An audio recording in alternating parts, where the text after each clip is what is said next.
ওকে, আসসালামু আলাইকুম। বিসমিল্লাহির রহমানির রহিম। আচ্ছা, তো আমরা তো জানি আমাদের আজকে কি টপিকে আলোচনাটা হবে।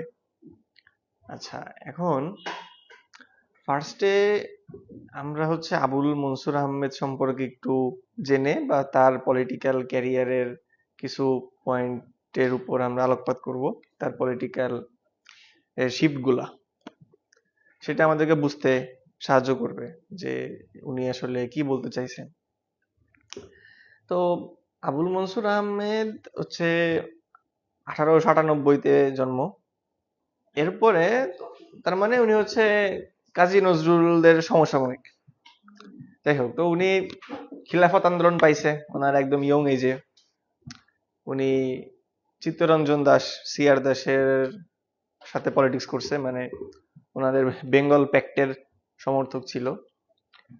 এরপরে তো ওগুলা ফেল হইল, বেঙ্গল প্যাক্ট টিকলো না। তখন এরপরে 1930-এর দিকে ওই জমিদার প্রজা বৈষম্যটা খুব ব্যাপক হইল আমাদের এই অঞ্চলে, বাংলাতে। তো এইটার কারণে তখন কতগুলা পলিটিক্যাল ফরমেশন হইল, যেমন অল বেঙ্গল টেনান্ট অ্যাসোসিয়েশন বা হচ্ছে আহ নিখিল বঙ্গীয় প্রজা সমিতি। এটা হইলো, এটা করলো আকরাম খা। এইটা একটা। তারপরে শেরে বাংলা করলো কৃষক প্রজা পার্টি, কেপিপি। তো আবুল মনসুর আহমেদ আকরাম খার পার্টিতে ছিল, যোগ দিল, পরে কেপিপিতেও গেছে। তো এইখানে এই দুইটা সংগঠন যে আবুল মনসুর আহমেদ করছে, এখান থেকে তার ভিতরে যেই থিমটা ছিল সেটা যে মানে শ্রেণী সংগ্রাম দূর করার থিম, অর্থাৎ প্রজাদের অধিকার আদায়ের রাজনীতি সে করছে। এবং তার ওই সময়কার রাজনৈতিক ভিত্তিটা ছিল সেকুলার সোশ্যাল জাস্টিস। মানে এখানে মানে যেখানে এমনিতে তখন উপমহাদেশে কি চলতেছে যে দুইটা জাতির ভিত্তিতে দুইটা আলাদা নেশনের দাবি উঠতেছে, তখন কেবল এই দাবিটা আপরাইজিং, এবং হিন্দু মুসলিম দ্বন্দ্বটা তখন চলে আসছে। বাট এইখানে ওনাদের অবস্থাটা, এখানে বাংলা অঞ্চলের হিন্দু মুসলিম নিয়ে অতটা বেশি কনসার্ন ছিল না। তাদের কনসার্ন ছিল যে যারা এই প্রজা জমিদারের বিরুদ্ধে তাদের লড়াই, এবং এইটা নিয়ে, এবং তাদের একটা ভোট ব্যাংক, এই কেপিপির ভোট ব্যাংক ছিল এই প্রজা পার্টি। তো উনি একটা সংগঠনে ছিল আঞ্জুমানে ইসলাম, আঞ্জুমান ইসলামিয়া। তো আঞ্জুমান ইসলামিয়ার সাথেও ওখান থেকে উনি বের হয়ে গেছে, কারণ ওখানকার তখন ওনার এই কনসেপ্টের সাথে যায় নাই। ওনার যে এই মানে সেকুলার কনসেপ্টটা, তো এইটা ওই আঞ্জুমান ইসলামের সাথে যায় নাই। ওরা ছিল যে টু নেশনের দিকেই তাদের এটা ছিল, কারণ ওরাও চাচ্ছিল যে আপকামিং ইলেকশনে, 35 ইলেকশনে তাদের মুসলিম ভোট ব্যাংকটা পাওয়ার জন্য। তো এখানে ইন্টারেস্টিং বিষয়, মানে উনি এই যেই লজিকে বের হয়ে গেছে, উনি আবার ওই 44-এর দিকে, 45-এর দিকে আবার মুসলিম লীগে জয়েন করছে, মানে ওই ইসে গেছে। তো এটা আমরা দেখবো, এই যে প্রথমে উনি যেই কারণে একটা দল থেকে বের হয়ে গেল, আবার পরে ওই লজিকটা কাইন্ড অফ মেনে নিয়ে সে আবার পলিটিক্স করছে পরে। তো এখন এইখানে মাঝখানে একটা ইম্পর্টেন্ট ঘটনা 1942-এ যখন প্রতিষ্ঠিত হইল ইস্ট পাকিস্তান রেনেসা সোসাইটি, কলকাতায় প্রতিষ্ঠিত হইল ইস্ট পাকিস্তান রেনেসা সোসাইটি। এবং তারই একটা মানে প্যারালাল সংগঠন হিসেবে ঢাকাতে প্রতিষ্ঠিত হইল তোমার ইস্ট পাকিস্তান লিটারেচার সোসাইটি। নামগুলা বইতে এখানে আছে, আর্টিকেলে পাবা। তো এই দুইটা প্যারালালি টাইমে হয়েছে। খেয়াল করো, তার আগে আমরা 1920-এ যদি একবার ফিরি, 1920-এ এই একটা কালচারাল কমিউনিটি হয়, এটা যে ঢাকা মুসলিম লিটারেচার সোসাইটি। এটা করে আব্দুল ওদুদরা, আবুল হাসান, এরা যে শিখা পত্রিকা, নাম মনে হয় পড়ছো, সমাজবোধ যখন পড়ছো, শিখা পত্রিকা বেরোইতো এরা, মানে তো ওই শিখা পত্রিকা ওদের কিন্তু ওরা যেভাবে কালচারকে ডিফাইন করছে, ওরা বলছে মানে কালচার তো একটা ইউনিভার্সাল বিষয়। সো আমাদের বেঙ্গলের কালচার এক, এখানে হিন্দু মুসলিম ওরা কোনো ডিভাইড করে নাই। তো এর দাবিতে ওদের মূলত যেটা ইচ্ছা ছিল, খায়সাত ছিল, সেটা হচ্ছে একটা বৃহত্তর বাংলার কনসেপ্ট ওরা রাখতো। কিন্তু এই 42-এর এই সংগঠনটা, এইটা হচ্ছে ওই দাবিটা তুলে নেয়। এখানে কি হয়েছে, তো 44-এ ওদের একটা প্রথম অধিবেশন হয়। অধিবেশনটা বড় আকারে হয়েছিল কলকাতাতে। সোহরাওয়ার্দী থেকে শুরু করে ইস্পাহানি, তারপরে অনেক বাম বড় বড় নেতারাও অধিবেশনে ছিল। অধিবেশনে আবুল মনসুর আহমেদের অ্যাপিয়ারেন্স হয় এবং সেখানে উনি একটা বক্তৃতা দেন। বক্তৃতার উনি হচ্ছে হিন্দু মুসলিম ডিভাইড করেন, but not as a religion, as a culture. এটাই হচ্ছে একটা টার্নিং পয়েন্ট। তো মুসলিম লীগ বলতেছে টু নেশন, এটার ভিত্তি কি, ভাগের ধর্ম, যে তোমার ধর্ম আলাদা, আমার ধর্ম আলাদা। কিন্তু আবুল মনসুর আহমেদ এই জায়গাটার বাইরেও আর একটা জায়গা চিন্তা করতেছেন যে ধর্ম কালচারের এসেন্স অবশ্যই, বাট উনি কালচারের ভিত্তিতে দুইটা নেশন, মানে উনি বলতেছেন মুসলিম নেস অ্যান্ড হিন্দু নেস, এই দুটোকে আলাদা করলেন। আলাদা করার কিছু কারণ আছে, উনি যেসব লজিক উপস্থাপন করছে। তো প্রথম লজিক হচ্ছে, হ্যাঁ অবশ্যই কালচারালি তো এমনিতে তো কালচার বলতে আমরা যদি শুধু এইটুক ধরি যে আমাদের নাওয়া খাওয়া কাপড় চোপড় এগুলা কেমন, এইসব দিকে তো অনেক মিল থাকবেই। আমাদের ওভারঅল খাওয়ার স্টাইল বা উপকরণ তো সেম, এই জিনিসগুলা কনসিডার করলে মিলবে। তো আমরা তখন যেটা বলতেছিলাম যে আবুল মনসুর আহমেদ হচ্ছে 1944 সালে এই ঢাকা মুসলিম জেনেসা সোসাইটির এই অধিবেশনে একটা ইউনিক পয়েন্ট নিয়ে হচ্ছে হাজির হইতেছে। এই ইউনিক পয়েন্টটা কি, মুসলিম লীগের কনসেপ্টের বাইরে নতুন একটা কনসেপ্ট, এটা হচ্ছে কালচারের ভিত্তিতে জাতি, দুইটা জাতি। এখন জিন্নার যে কনসেপ্টটা বা মুসলিম লীগের যে কনসেপ্ট, ওখানে কিন্তু মানে মুসলিমরা কি মাইনরিটি হয়ে যাবে ইন্ডিয়াতে, যদি অল ইন্ডিয়া হয় তাহলে আমরা মাইনরিটি হয়ে যাব, সো এটা সমস্যা এই জায়গা থেকে। তো এই মাইনরিটি কনসেপ্টের বাদ দিয়ে আবুল মনসুর আহমেদ একটা পয়েন্ট আনলো, এটা হচ্ছে কালচারের ভিত্তিতে আমরা একটা নেশন। উনি যেটা বলতে চাচ্ছে মুসলিমরা আলাদা একটা নেশন, তাদের একটা আলাদা কালচার আছে। এই আলাদা কালচারটা কেমন, হিন্দুদের কালচারটা হচ্ছে কি, ওরা মেইনলি তোমার ডিভোশনালিস্টিক, মানে হচ্ছে ওদের থিম গুলা হচ্ছে কি সৌন্দর্য বা বিউটিফিকেশন বা সিম্বল সিম্বল তৈরি করে, ওটাকে বিউটিফাই করে, ওটাকে পূজা করে, ডিভোশন করে, আলাদা সমাজ থেকে বিচ্ছিন্নতা, ওদের ধর্মচর্চা কাইন্ড অফ সমাজ কেন্দ্রিক কিন্তু কোনো আলাপ নাই, ওদের হচ্ছে ব্যক্তিগত ওরশিপ।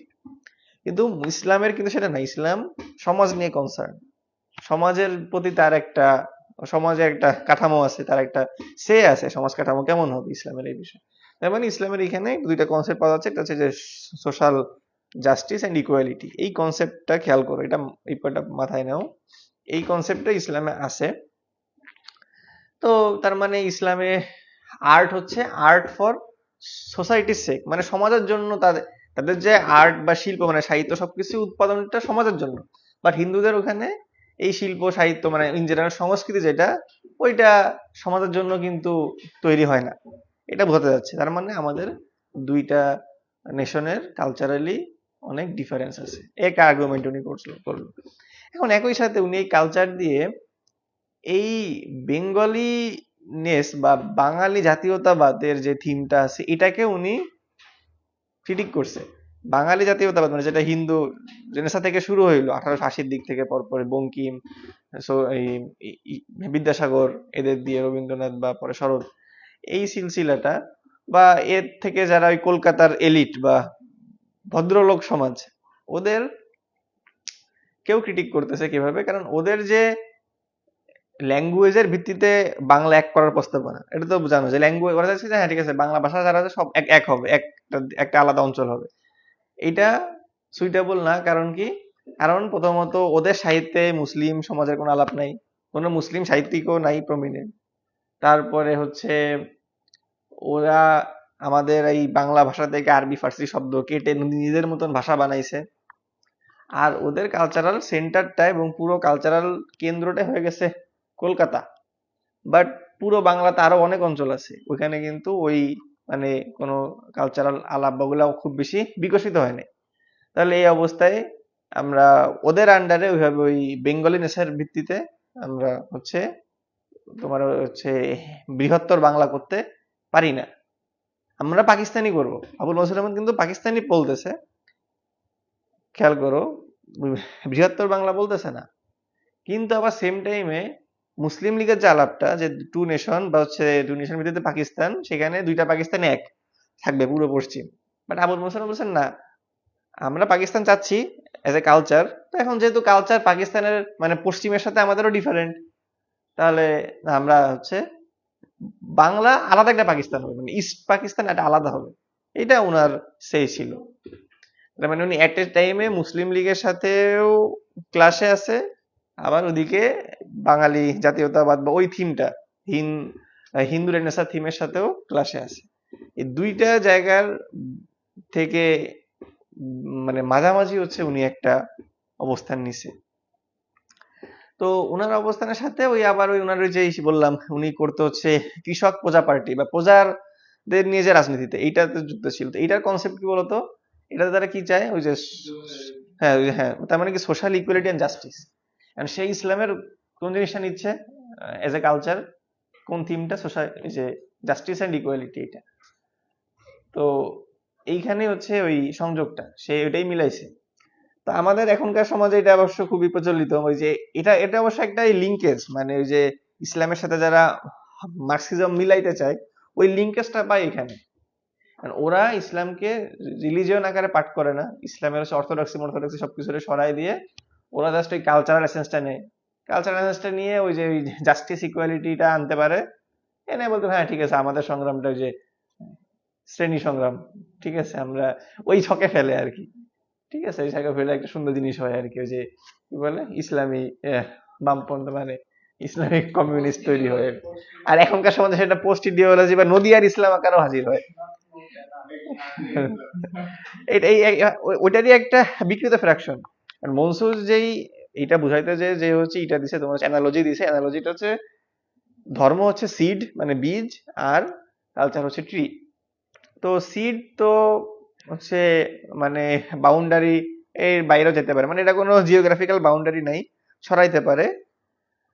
বাট ছড়াইলেও কি হবে, যেই বীজ আরবে পতিত হয়েছে সেখান থেকে যে গাছ হবে সেটা আরব মরুময় ইসলাম, আর এখান থেকে আমাদের এখানে বীজটা পড়ে যেই ইসলাম হয়েছে সেটা নদীময় ইসলাম, মানে বর্তমান ভাষায় বলতেছি। বাট ওই সময় তো উনি যেটা বলতেছেন সেটা তাহলে ওখান থেকে আমরা একটু ডিফারেন্ট। তো এইটা কোন সেন্সে ট্রু, এটা যদি হচ্ছে ইসলামের যে বেসিক পাটাতন বা হচ্ছে যেটাকে ওই যে তানজিন ভাইরা বলে অর্থ, সরি কি বলে হচ্ছে ডিসকার্সিভ ট্রেডিশন, এইটার কে ঠিক রেখে যেটুক ডিফারেন্স আছে ওটাকে নেওয়া যায়। কিছু ডিফারেন্স যেমন থাকবে, ওদের ড্রেস আপের সাথে আমাদের ড্রেস আপ বা এগুলোর সাথে ইসলাম হচ্ছে মানে একাস্টম হয়েছে। বাট এখনকার নদীময় ইসলাম যেটা বলে ওইটা ওই ডিসকার্সিভ ট্রেডিশন বা ইসলামের যে কাঠামোটা, তার ল, এগুলাকে বাদ দিয়ে বা এগুলোর প্রতি অ্যাটাক করে বলে, সেখানে ডিফারেন্স আছে আর কি। তো আবুল মনসুর আহমেদ তাহলে হচ্ছে যেহেতু বীজ এক হইলেও দুইটা জায়গায় হওয়ার কারণে গাছ ভিন্ন, সেটার উপর ভিত্তি করতেছে। আর মুসলিম লীগ ভাগ করছে না, আমাদের তো বীজই আলাদা, হিন্দু আলাদা একটা ইয়ে, ওর গাছও হবে আলাদা, আর আমাদের গাছ হবে এক ধরনের। বাট মনসুর বলতেছে না, গাছ একই ইয়ে হইলেও, প্রজাতির হইলেও গাছটা ডিফারেন্ট। সো তুমি আলাদা থাকো, আমি আলাদা থাকি, বাট আমি পাকিস্তানি ওন করতেছি। এই জায়গাটা খুবই ইউনিক আর কি। সব মানে তখনকার প্রচলিত যে বাইনারি, সেই বাইনারির বাইরে এটা একটা পোস্ট ইডিওলজিক্যাল জিনিস আর কি, বা একটা নন বাইনারি পজিশন ওই সময়কার সাপেক্ষে। এটা ছিল হচ্ছে মনসুরের আলাপ। তো মনসুর তাহলে একই সাথে প্রথমে দেখাইলো যে হিন্দু মুসলিম কেন কালচারের ভিত্তিতে আলাদা, দেন দেখাইলো যে ল্যাঙ্গুয়েজ দিয়েও এক করা যাবে না, এটা আমাদের বুঝতে পারি কালচার দিয়ে। দেন সে বলল ধর্ম দিয়েও এক করা যাবে না, কালচার দিয়েই দেখাটা তারই প্রস্তাবনা। এবারে বললো যে হ্যাঁ, এবং এখান থেকে আমরা রেভলিউশনারি চিন্তাও করতে পারি, কারণ রেনেসা বা রেভলিউশন কি মানে পুরনো সব ঝেড়ে নতুন সন্ধান বা আলোর সন্ধান। সো এই থিমে এসে উনি গেছে আবার। তো এই আলোর সন্ধানে আমরা পুরনো সবকিছুই ঝেড়ে ফেলে এখান থেকে রেভলিউশন হবে, বুদ্ধির মুক্তি হবে, ঠিক আছে। তো যদি আগে বুদ্ধির মুক্তি হয় তাহলে সেটা কাজেও ফলাফল পাবে। এটা ছিল ওনার ওই আলাপটার কথা আর কি। এই ইউনাইটেড পাকিস্তান, যেটা মানে kind of centrist paradigm. Centrist বলতে মানে ওটা হচ্ছে সেন্ট্রাল মুসলিম লীগের প্যারাডাইম, কিন্তু তখন বাংলাতে আর একটা ইয়ে চলতেছিল, এবং এটা পেশ পাইছে অবশ্য ওই তোমার সোহরাওয়ার্দী, আবুল হাশিম, ওরা যখন মুসলিম লীগ এই মানে বাংলার মুসলিম লীগ দায়িত্ব পাইলো, তখন ওনাদের আহ এই জিনিসটা আর একটু এগোইছে। নাহলে যদি একবারে যদি থাকতো ওই এলিটিস্ট খাজা নাজিমুদ্দিনও থাকতো, তাহলে এগুলা মোটে ভেইলই পাইতো না, কারণ ওরা একদমই মুসলিম লীগের ইয়েটা। এখন মুসলিম লীগের সাথে কেপিপির ডিফারেন্সটা আর একটা জায়গায়। মুসলিম লীগ হচ্ছে এলিট বর্গের, আর কেপিপি হচ্ছে না, ওরা চায় হচ্ছে প্রজার সম অধিকার, এটা চায়। So এটা হচ্ছে এই দুইটা রাজনৈতিক দলের তখনকার বেসিক পার্থক্য। তো এই পার্থক্যের উপর বেস করেই এখন আবুল মনসুর আহমেদ এটার মাঝখানে একটা ই করছে আর কি, যে উনি হচ্ছে হ্যাঁ ঠিক আছে, মানে উনি পাকিস্তানকেও নিছে, অর্থাৎ লাহোর রেজলিউশন নিছে, বাট হচ্ছে মুসলিম লীগের ওই এক হবে পাকিস্তান ওই জায়গাটা নেয় নাই, বা ওনারা সেম টাইম জিন্নার মানে জিন্নার ক্রিটিক করতো বা ইয়ে ছিল। কিন্তু আবার ওইদিকে যারা বলতেছেন আমরা বৃহত্তর বাংলা চাই, আবুল হাসিমরা বা আরো অন্যান্য, যদিও কিন্তু তখন কিন্তু যে কলকাতার দাদাবাবুরা কিন্তু বুঝতে পেরে তখন আবার বলা শুরু করছে না আমরা এক হয়ে যাই, ইন্ডিয়ার সাথে এক হয়ে যাই, কারণ তখন বুঝছে যে না, ভোটে তো যদি ডেমোক্রেসি হয় তাহলে তো আমরা পিছিয়ে পড়ে যাব, পরে সমস্যা হবে। তারা বলতেছে অল ইন্ডিয়া। তো ওদের আবার যারা ওই আদর্শিক সন্তান, তারা তখন বলতেছে না আমরা ওই বৃহত্তর বাংলা করব, যেটা ওই যে ভাসানীরা চাইতো পরে, মানে ইসের পরে আর কি। এখন সমস্যা কি হয়েছে এখান থেকে, তার এই যে প্রস্তাবনা 1944-এ সে যে একটা থিম দিছে, এই থিমটা পরে স্বাধীনতা মানে 47 এর পরে কিভাবে আসছে? 47 এর পরে 52 হইলো, 52তে আবুল মনসুর আহমেদ বাংলা ভাষার পক্ষ নিল। কোন জায়গা থেকে? ওই যে দ্বন্দ্ব, ওই যে সেন্টারের সাথে রিজিয়নের দ্বন্দ্ব, ওই জায়গাটার থেকে সে বাংলা ভাষার পক্ষ নিল। কারণ তার তো থিম হচ্ছে না আমরা আলাদাই থাকবো, আমরা আলাদা এন্টিটি, আলাদা থাকবো। হুম, হ্যাঁ, হ্যাঁ, উনি শব্দগুলো ইউজ করছে কি, তমুদ্দন আজাদি, তমুদ্দন আজাদি, সাংস্কৃতিক স্বরাজ, আর ইংলিশে বললে কালচারাল অটোনমি। এটা ছিল ওনার 44 ওই আলোপের ইয়ে। হ্যাঁ, পাকিস্তান। হুম, ইসলাম কোশ্চেন বাদ দিয়েও যে পাকিস্তান হয়ে গেছে, ইয়েস, ইসলাম কোশ্চেন বাদ দিয়েও আমার মানে আলাদা, মানে ইসলাম এজ এ রিলিজিয়ন, এই টেরিটরিটাকে নিয়ে একটা পাকিস্তান বানাইতেই হবে, বুঝতে পারছো? এবং উনি যে মুসলিমনেস নিচ্ছে, উনি যে মুসলিমনেস নিচ্ছে, এটা কিন্তু ইসলাম থেকে আলাদা। কেন আলাদা? হ্যাঁ, বুঝতে পারতেছি না, যেটা দেখা যাচ্ছে ইসলাম কোশ্চেন তো একটা দেখতেছি না কালচারটাই, কালচারের সাপেক্ষেও আমরা ওয়েস্ট বেঙ্গল দিলাম, একেবারে কালচারাল জায়গা থেকে আমরা আলাদা, এবং কালচারাল জায়গার কারণেই আমাদের আলাদা।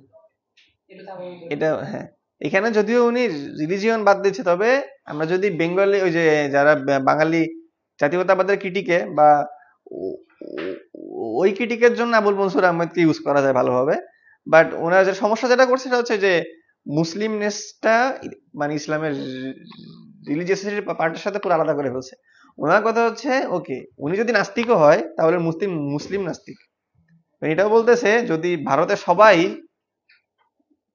কমিউনিস্ট হয়ে যায় তারপরে দুইটা ডিফারেন্স হবে, একটা হিন্দু কমিউনিস্ট, একটা মুসলিম কমিউনিস্ট। সত্য এটা হয়তো, এটা একটা হাইসেন্স থাকেই, সেটা বলছে। হ্যাঁ, ঠিক আছে। এখন এই 52তে পজিশন কিন্তু উনি বাংলা ভাষার পক্ষে নিল, কিন্তু উনি রবীন্দ্রনাথকে অন করে নাই। ইভেন কি পরে যখন 60 দশকে রবীন্দ্রনাথে বাড়াবাড়ি হইলো, পাকিস্তান রেডিওতে বললো রবীন্দ্রনাথ কেন হবে না, তখন যারা আন্দোলন করছে উনি ওদের বিপক্ষে দাঁড়াইছে, মানে রবীন্দ্রনাথের বিপক্ষে দাঁড়াইছে, বলছে রবীন্দ্রনাথের কালচারের পার্ট না।